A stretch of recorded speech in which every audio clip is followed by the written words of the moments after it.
Should I buy from TikTok Shop before the ban? Yes, buying from TikTok Shop before any potential ban can be a good idea if you find products or deals you genuinely want. The platform is still active and reliable in many regions, offering secure payment options and buyer protection. If there are specific products you've been eyeing, especially limited or trending items, making your purchase now ensures you get them before any possible restrictions affect the platform's operations. It's also smart to buy now because sellers are still fulfilling orders normally, and the app's checkout system remains stable. However, always ensure that you're purchasing from verified sellers with strong ratings and positive reviews. This will help protect you from delays or refund issues in case of sudden platform changes or disruptions. Keeping receipts and order confirmations is also a good precaution.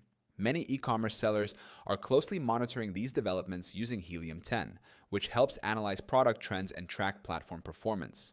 Tools like Helium 10 allow sellers to stay informed and adaptable, so even if TikTok Shop changes in your region, they can quickly pivot to other marketplaces while maintaining accurate data insights. You can start using Helium 10 for free right now by clicking the link in our description. It gives you instant access to all the tools you need to track, optimize, and scale your TikTok Shop like a pro.